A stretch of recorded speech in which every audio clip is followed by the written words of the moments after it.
Can you guys hear me? No? Yes? Really? Okay, good. Try again. Everybody but Hannah in the front can hear me. I guess that's really all that matters. Thank you to the other Hannah for not taking a lot of time, because you're right. I do have a lot to say up here, and I am honored to be up here. I know a lot of faces in the room, but there are a lot that I don't. So thank you for being with us today. Thank you for being willing to hear us, and thank you for just opening your hearts and your minds to everything that today might bring you. Bye, Nori. So I would like to say that it's like so good for me to be up here, but I'm not going to lie. My excitement, my nerves, my fear over my outfit have me feeling all the things. So if I sit down at some point, just know I got real self-conscious about my pants. And so I'm just going to sit so that I don't feel like you're staring at me. Just know it probably will happen a couple of times throughout the day. Okay, thank you very much. I was given 25 minutes. I can't promise it'll only take that long, but I'm going to try. Okay, and I'm going to take you on a bit of an interactive journey. In just a few moments, you guys are going to be given out a handout that we're going to work throughout today. And I'm going to take you through like a fast pass journey. Has anybody ever been to Disneyland? Do you guys know what the fast pass is? Right? So the idea of a fast pass is that it's like a jump to the front of the line. But let's be real, it's not really the front of the line, it's just to a shorter line because it's Disneyland, right? But I'm taking you on this journey. My end of the day, though, is that when you go home, that at some point in the next days, the months, or even over the next year, that you would get stuck in a little bit of traffic, that you'd get stuck in a little bit of a long line, if you will. Because my hope and my prayer is that eventually you will sit long enough to do the work, that you're going to push through hard, and that you are going to be able to come out the other side feeling safe and secure in who God made you to be. You see what I did there? Safe and secure conference. Okay. So before we dive in, I want to give you a quick breakdown of my last year, literally the year of 2023. And it was quite literally a breakdown that starts my story. After a few years of hard, and after a lifetime of shame and regret, I hit rock bottom. Anybody ever been there? Been at your rock bottom? Anybody even like dip a toe into a rock bottom? Right? Into a feeling of rock bottom, midlife crisis, whatever you want to call it, right? But it's a feeling that you have zero capacity left. Zero. And you don't know how you are ever going to get it back. Everybody's rock bottom is going to be different. But for me, mine brought me to wanting to take my own life on January 23rd of 2023. I'm not going to go into details. I told you I have 25 minutes. But I can say that it is truly by the mercy and the grace of God that I'm still here today. And I emphasized "and" because I truly believe that it was in His mercy that God withheld punishment that I most certainly deserved. And it is because of His grace that He offered me a freedom I definitely didn't. And to be honest, I still don't. As you can imagine, it was ugly. It was icky. My girls make fun of me. Icky is like my new word of the year. I don't know the cool kid words, but I'm going to use icky a whole lot. And it was icky, and it was embarrassing. But hitting my rock bottom also brought me to a point of it was time. Time to heal.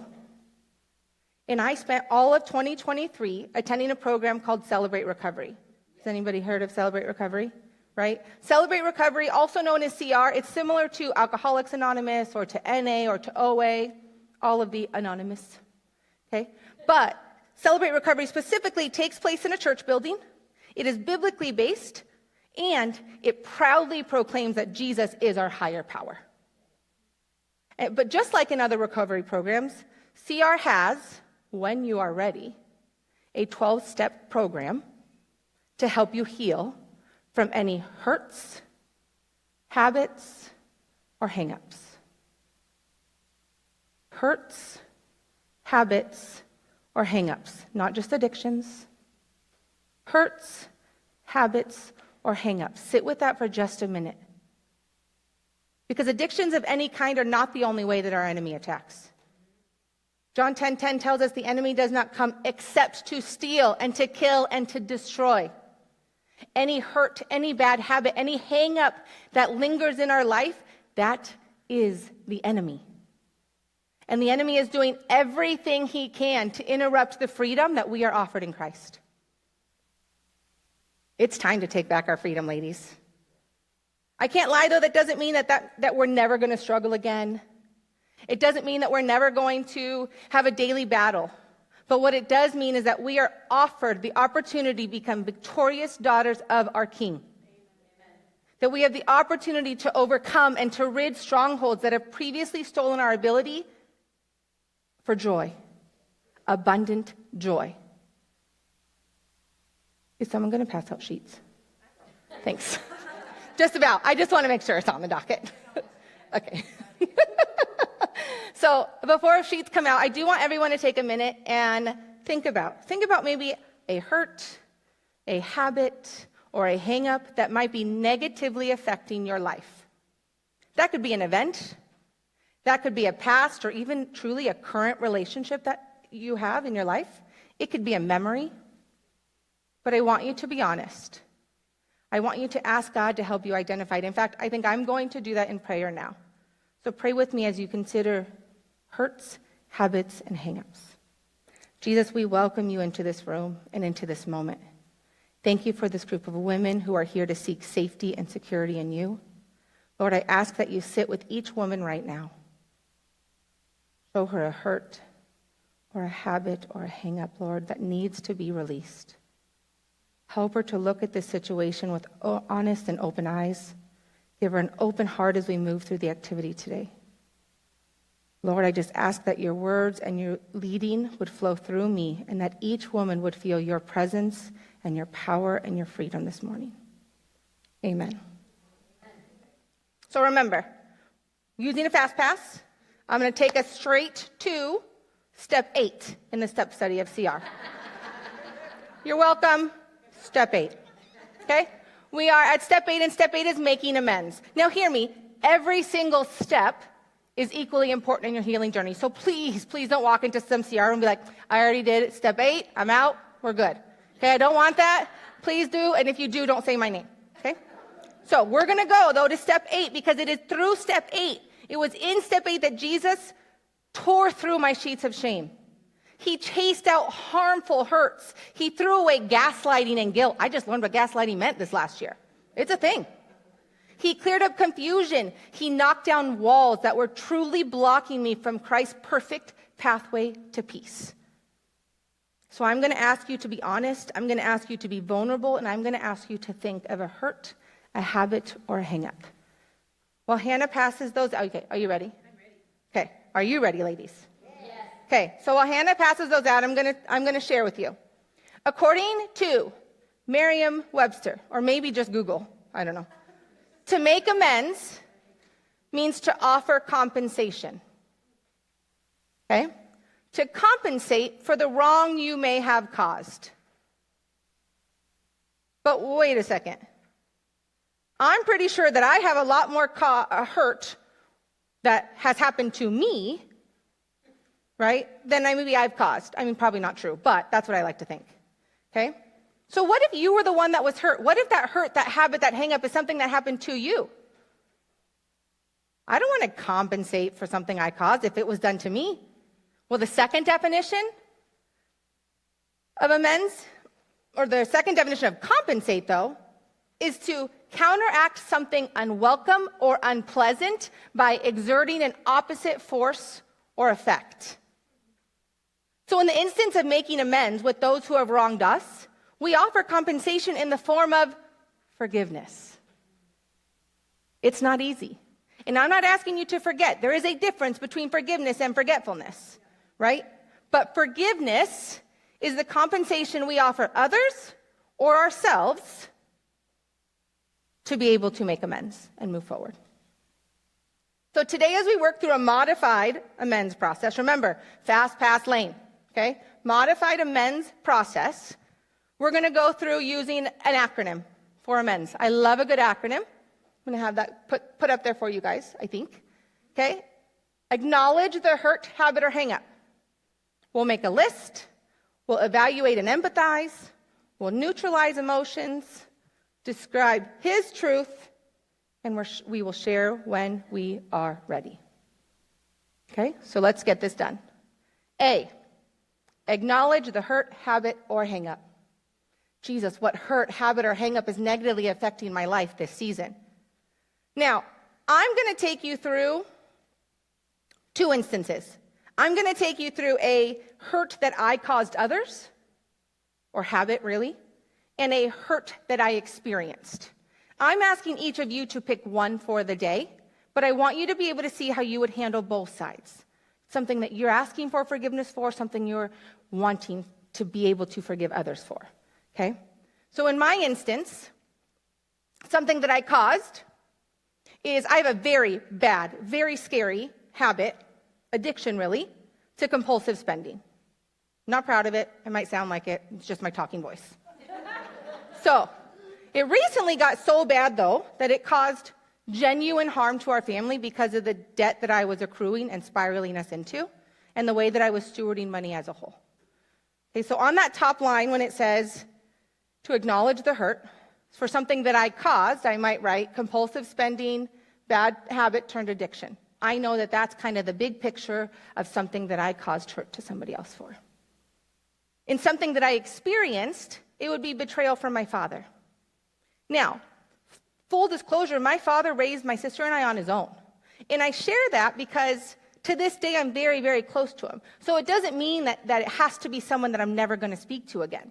Actually, for most cases, it's going to be friends or family who have no idea that there are these deep, deep-seated hurts that are negatively affecting you and possibly your relationship with them. So I want to give everybody just a couple of minutes. Take a second to sit and to identify a hurt, a habit, a hang-up that maybe you have caused or experienced that has been done to you, and I invite you to write it on that line. I invite you to work through this sheet with me today.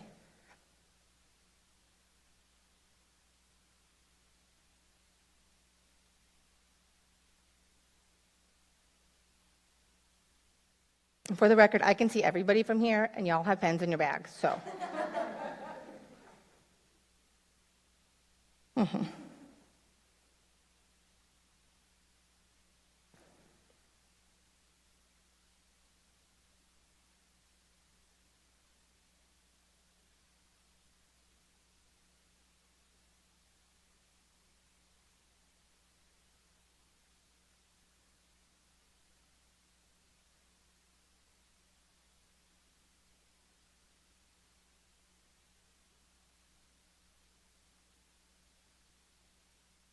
Okay, and after we've selected our focus for healing, keep writing if you're still working. And we're going to make a list. We're going to make a list of the what. Meaning, what about this person that you wrote down, this interaction, this memory, this event, this action of your own is lingering? What about it is hurtful? What about it is causing grief or pain? And you'll notice that there are 3 boxes there because most of the time there are going to be more than one thing. You're going to have a list.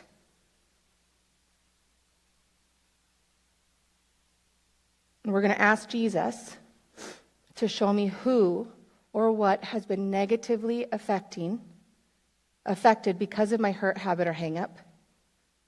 Or show me who or what has created a hurt, habit, or hang-up.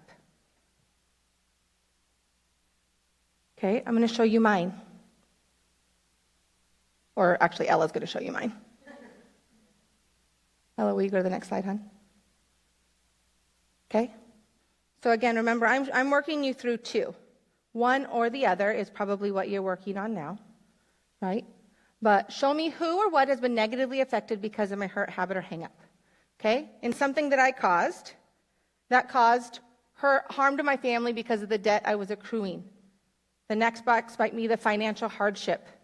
The next box might be the distrust that my husband has right now over my ability to manage our finances. Okay? And something that created a hurt or habit or hang up in me, my experience with my dad. Here's my long list. Parentification.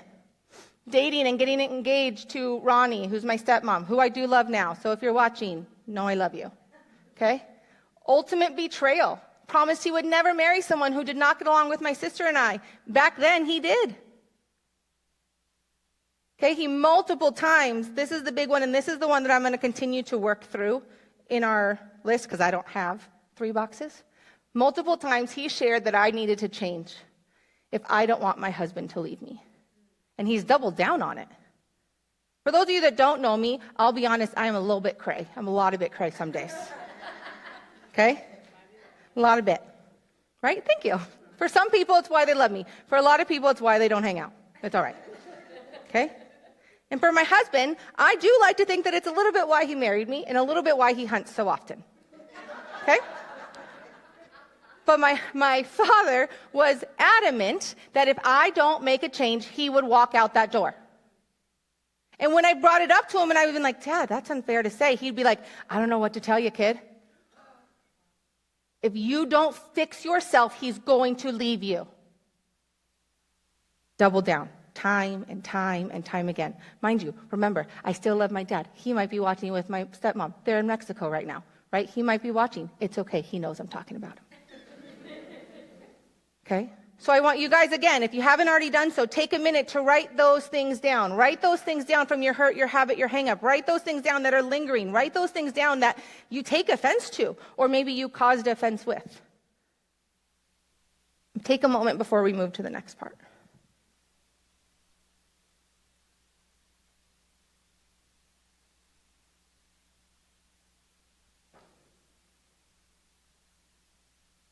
I think I'm just going to carry this.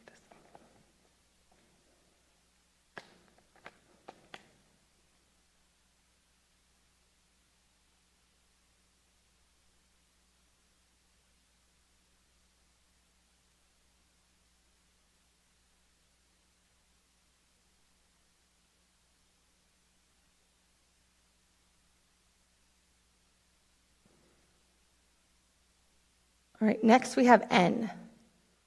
I know, it's not an E, it's misspelled, but it makes more sense this way, okay?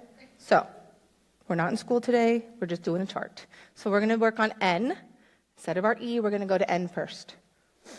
Okay? Now that we've created this list, we're going to consider the feelings that those instances, that those hurts, habits, or hang-ups have impressed on and in us. What lies have these instances led me to believe? We want to use or see what these emotions are that we are holding on to so that we can neutralize them as we continue this process. To neutralize something is to render it ineffective or harmless by applying an opposite force or effect. Remember, we talked about that earlier. Okay, and we're going to jot down the feelings that we are later going to apply the opposite force of God's truth and of forgiveness in order to render them harmful no more. Neutralize emotions. What emotions do I want to neutralize? So we're going to turn to Jesus for guidance, right? And we're going to ask, show me the lie I believed about myself and possibly you, Jesus, when this occurred. What feelings am I giving power to that are not from you about each one of those instances on your list? Will you go to the next screen, hon? Okay, so for me, emotions that I need to neutralize, lies that I have believed for so long in the instance of my overspending, is that my family's embarrassed and ashamed of me. Because of my actions and inappropriate behavior, my family is so disappointed in me, and I feared that they didn't want me to be a part of the family anymore. That they would have preferred that I was no longer here. And when it comes to my father, and the reason that I have those 3 dashes is because remember, I made a whole list. I'm just focusing on the last one. Okay? My dad said, if you don't change, he will leave you. But all I could think to myself is like, yo, this is who I am. I've been crazy my whole life. I don't know how to change it now. Right? And if my dad who for the longest time in my life I believed was the one who walked on water, not Jesus, my dad did. Okay? If my dad doesn't think my husband or anyone can handle me, how should I expect my husband to actually do it? Forget my husband, how should I expect any friends in my life to do it? How should I expect my kids to be able to listen to me because nobody's going to be able to handle me or respect anything that I have to say because I'm a little bit too crazy some days? right? So I want you to take a moment. And again, I'm working fast pass all day, okay? Take a moment, look at your list. What lies are you believing from that list? What truths are you holding on to? Good or bad, to be honest.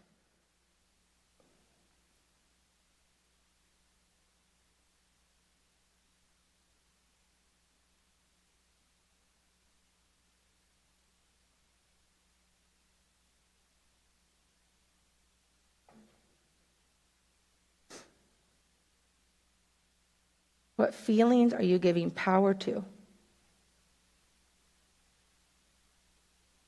that are not from Jesus?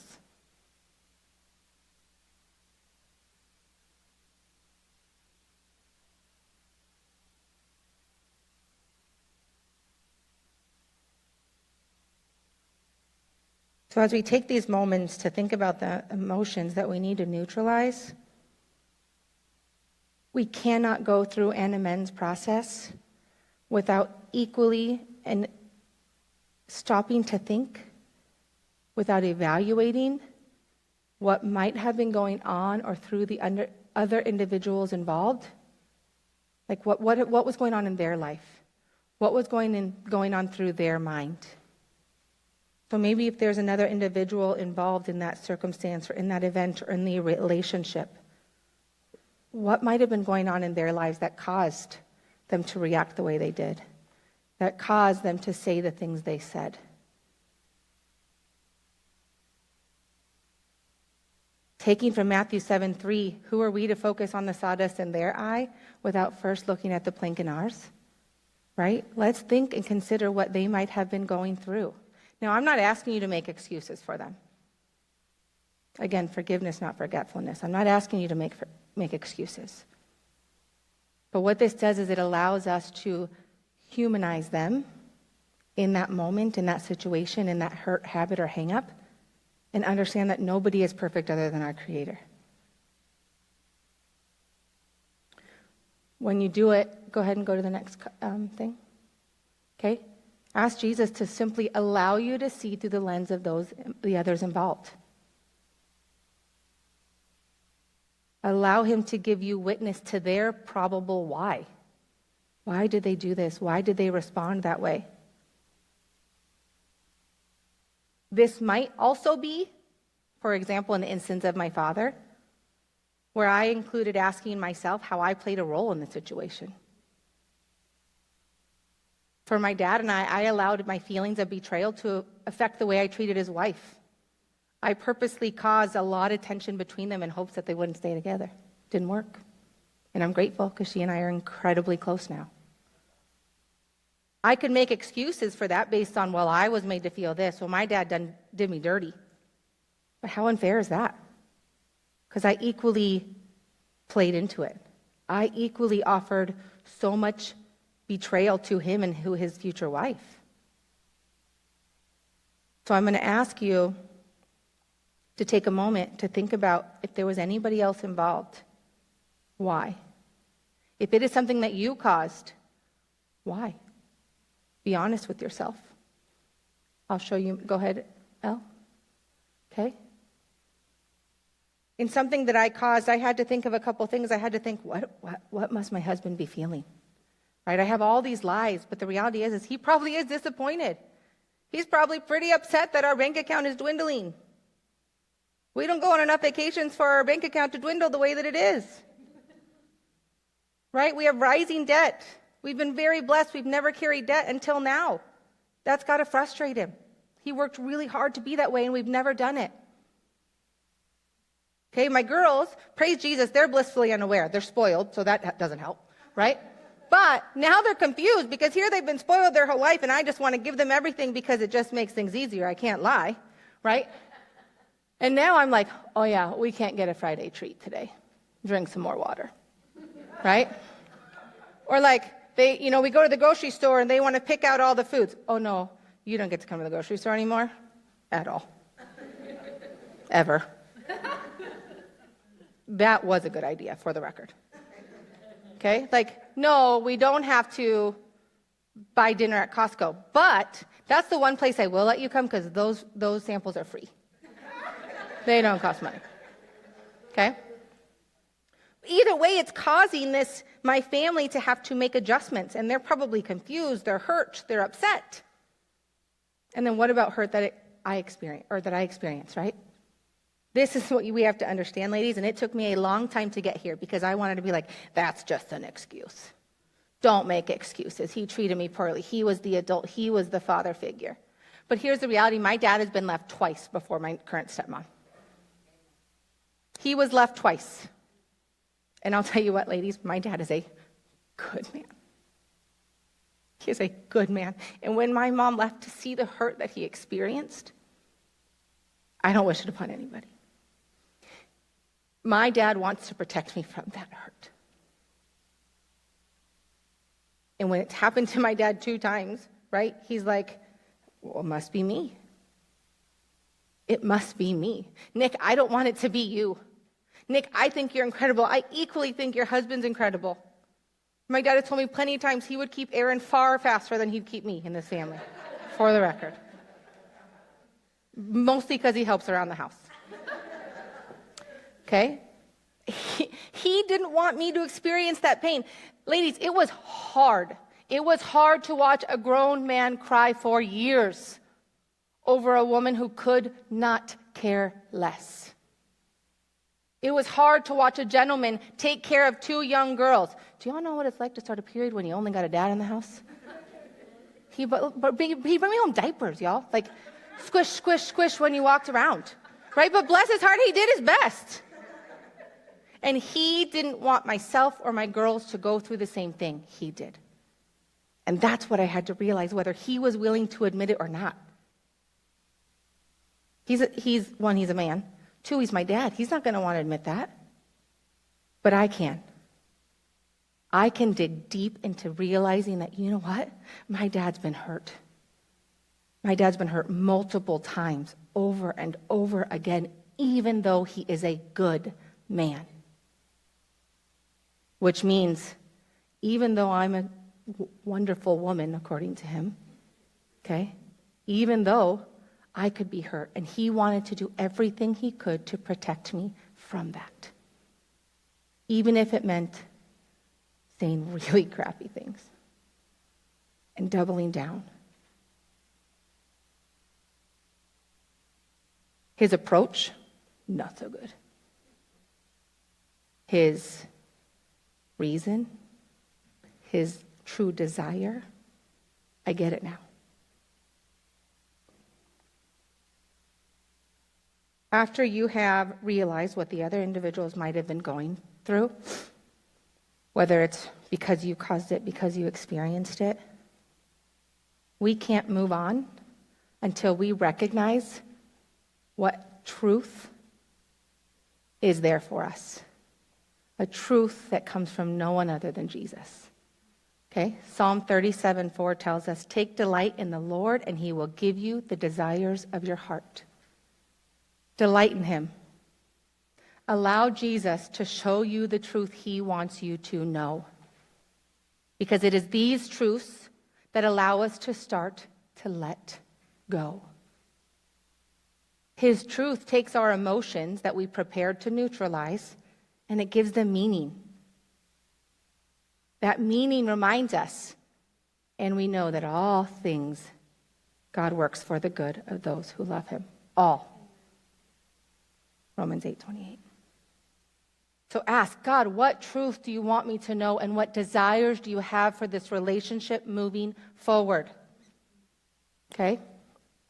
Here's the reality. Took me a long time to recognize this, but I used spending as a coping mechanism during a very dark time in my life. It is what I used as a coping mechanism when my mom left.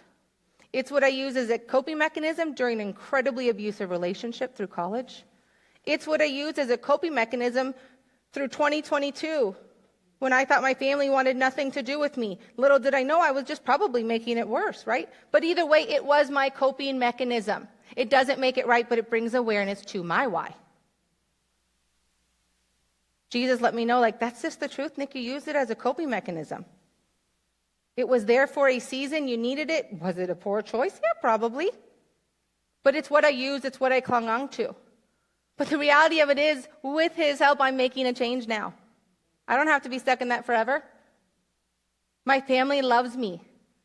But here's what I also know. I need accountability. It's not, oh, look at that. I take all my credit cards. Because here's the thing with spending is I can't just decide I'm going to stop eating. Overeating is also my other addiction. Neither of those things I can stop, nor do I want to. But neither can I just decide I'm never going to do this again. Right? But I know that I need accountability.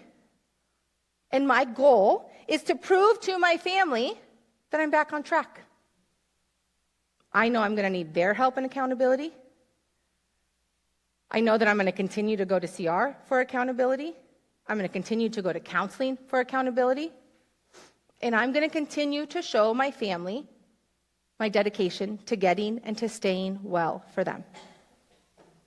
That's the truth that Jesus wants me to know. He wants me to know that I can do it, and that even on the days that it's hard, I told you, that doesn't mean that things are ever going to go away. Doesn't mean that we're going to live blissfully forever without ever making mistakes again.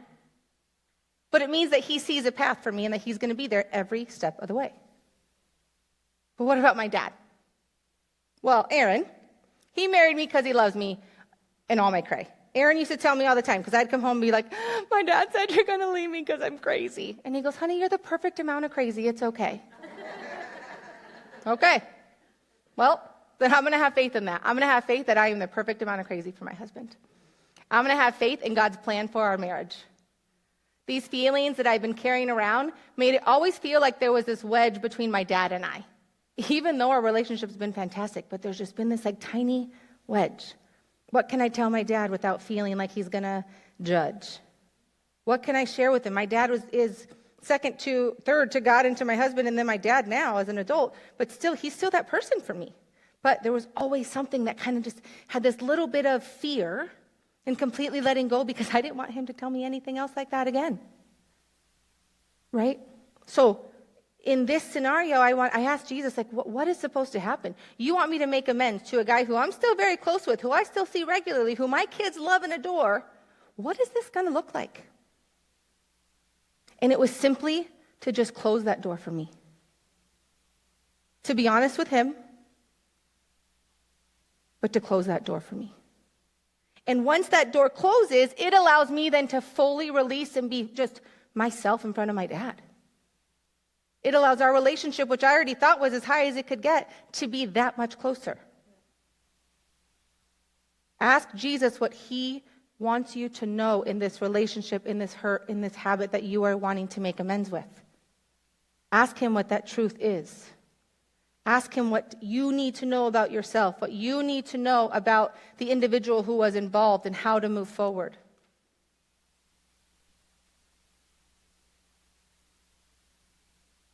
This is the big one. This is the big one, because this is the one that's going to lead us into the last step.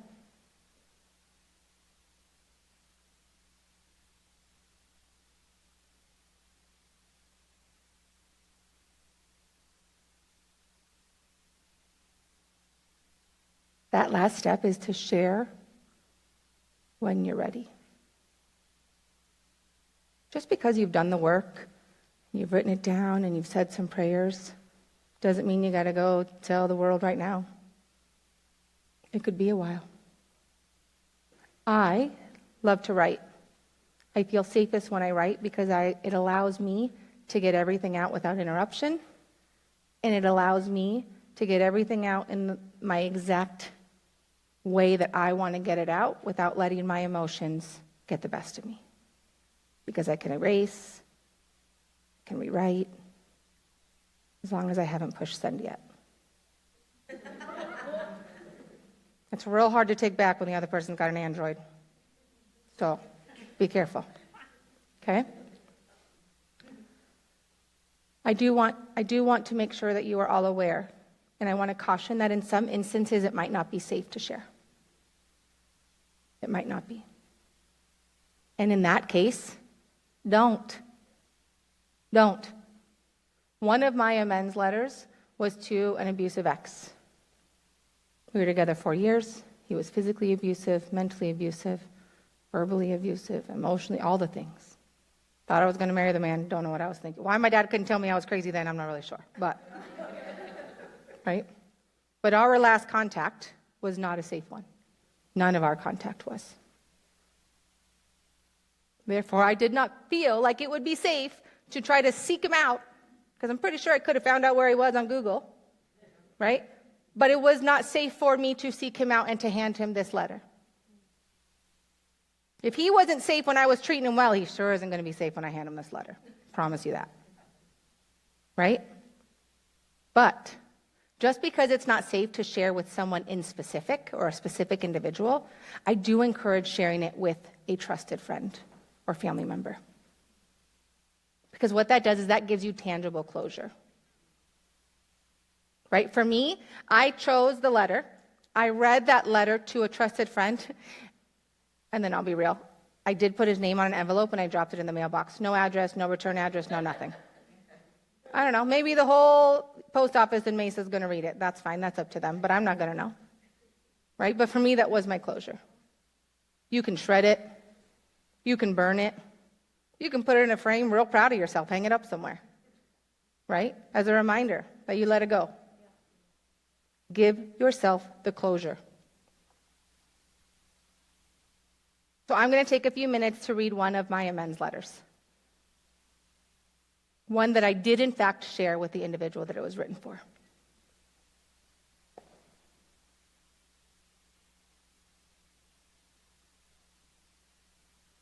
Dear Dad, as you know, the last 10 months have and continue to be a journey for me. One of tremendous healing, and also one that has led to some discoveries of hurts, habits, and hang-ups that I'm working through. Within my Celebrate Recovery program, I was challenged to write these letters of amends.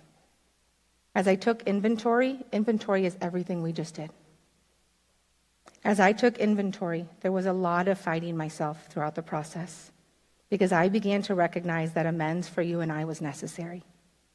Not because things were bad, but because healing that I was unaware of is needed. Although I have zero expectations of any response, I will be here to answer any questions or have any discussions if and when you're ready. My only hope is that it will close the door of any hurts, habits, and hang-ups between us and open the door for an even better relationship with the new and improved, healthy, and joyful me. Looking back from this state of healing, I've realized that for as far back as I can remember, I made you my God. I put you on a pedestal, and as a result, every word out of your mouth, good and bad, became my truth. Every promise made, I clung on to. And when one of the biggest promises, in my 18-year-old opinion at least, was broken, I was shattered. You were supposed to be my ultimate source of protection, and you betrayed me. You had promised me long before that you would never marry someone that didn't get along with Kelsey and I, and that whomever you were with would not get in the way of our relationship. And the day that you told me you were proposing broke me. It felt like anything you had ever said to me previously was invalid, taken away. I can look back now, gratefully, and with much more maturity and hindsight, at many of our conversations over the years, and realize that Ronnie is a great match for you because of her dedication to you and your marriage. I know that my mom hurt you. I witnessed it. I know that she changed the way that you look at love. And that those feelings and that hurt were the driving factor behind many of your decisions. Maybe even this one. I'm sorry for the part that I played in the tumultuous relationship between Ronnie and I. I'm sorry for any strain that I may have caused you and Ronnie and your marriage as a whole. Even though I take full responsibility and accountability for my actions and behaviors towards Ronnie, I feel like it would be unfair to myself to dismiss how unfairly treated I felt for a long time. From the moment my mom left, and we had to consequently let Araceli, who was our caregiver, go, I became the other adult and life partner in our household. I was 11. I know you did everything in your power to be our rock and to give us stability and to always make sure that we felt loved. But the pressure on me was also a lot. I wish there could have been a way to meet in the middle somehow. Because of that relationship dynamic, we became closer than ever. And it was during this time that your pedestal became even larger and I clung even tighter to your words. I am sorry for creating that shrine of you. I recognize how unhealthy that truly was for us all. That time frame, I wanted to do anything and everything to be there for you, and I hated myself for being unable to take away your pain. The thought of making you upset or disappointing you brought me to my knees, all the way up until a few months ago, to be honest. Our relationship and closeness made both my mom and Ronnie jealous, and as a result, both of them said very mean and hurtful things, which often triggered me and sent me on a spiral of disrespectful behavior toward them both. I'm sorry for the way I treated your wife, because I can only imagine the negative effect it had on you. The idea, though, that I had to be the one to change or suck it up whenever Ronnie or her family were mean to me hurt bad. It made me feel invalid. And while it didn't change my behavior towards them, in fact, it probably made it worse, it also made me try that much harder to earn your approval back. Again and again, time after time. Always leaving me to feel like a failure, unable to get you to see my side or support me or keep me safe. I knew how much you loved me because you have always been good at telling us, but I didn't feel like you liked me or approved of me as a person, and that is all I have ever wanted. For so long, these feelings of less than made me feel like Kelsey, my sister, was the favorite, by leaps and bounds. She totally is, y'all. Trying. Even into my mid-30s, I would get so jealous of how highly you talked about Kelsey and her accomplishments. I look back, though, remember, looking back, and think about how I was that life partner for you when she was being raised. And I can now celebrate those attributes and those accomplishments of Kelsey's, and I can be just as excited and proud because I've allowed myself to take some credit for it. Come on now. I wrote, "Look what we did, Dad. We did a good job." You're welcome. Sometime in the last few months, I shared with you that your comment about Aaron leaving me, if I did not change, had left a negative effect on me, and in turn my marriage. I had hoped that bringing it up would open the door to some reconciliation about it, but instead you doubled down. You doubled down and you stated, "Oh, I still stand by that. You gotta get your ish together." That initially was a very hard pill for me to swallow, but gratefully it didn't take long, thanks to recovery and Aaron, for me to laugh and roll my eyes about it, because I'm coming to realize that I am not flawed. I am a beautiful daughter of the King, and truth be told, if Aaron ever leaves me, that's on him. The purpose of this amends letter is truly meant to close doors within my own heart during this healing journey, and hopefully open doors to a whole new world of father-daughter and grandpa-granddaughter relationship opportunities, experiences, and memories. I am sorry for allowing myself, despite your words telling me otherwise my whole life, to think that I was a burden, and for thinking that my only option was to take my life. It is unfair to those who love me, including you. Thank you for continuing to stand by me even though. I am so grateful. I love you, Dad. Love, Nick. As you can see, I tried to make the letter to my dad as straightforward as possible. One, that's just how we roll in our household. There is no fluff, right? No fluff. I'm not trying to hide anything because at this point, it's all out there. And the more fluff that I add, the longer it takes to get to my true feelings, the longer it takes to release. The reality of it is, though, a lot of the hurt was unfair to everyone involved. My dad, my stepmom, my sister, myself. I'm not saying that these memories were instantly forgotten about.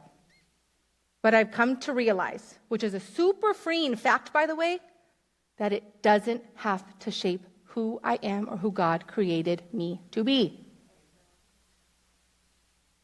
It can, at the end, just be the simple reality that it's a part of my past. Period.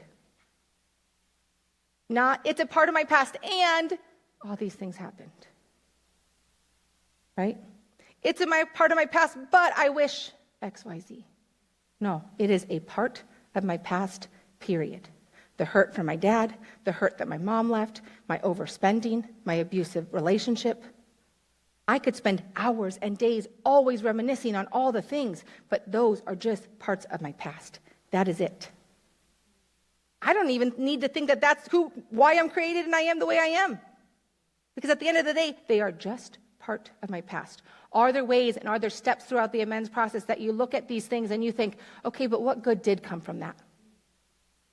And some of the things, it's real hard to come up with when it's your own stuff. What good came from that behavior? Oh, well, I'll just keep those to myself. Okay? So instead of looking, though, at my lingering hurts and triggers as scars, just bruises. They're not permanent. Instead, they're fading day by day by day, and they're fading away. They're emptying from us. And instead, it allows us to be replenished by the safety and the security only Jesus can provide. And I hope that all of you are able to experience this freedom. I hope that you're able to look at this chart and that you're able to utilize it over and over and over again for any hurt, any habit, or any hang-up that you are holding on to, so that you can live in his freedom and you can experience his abundant joy. Thank you.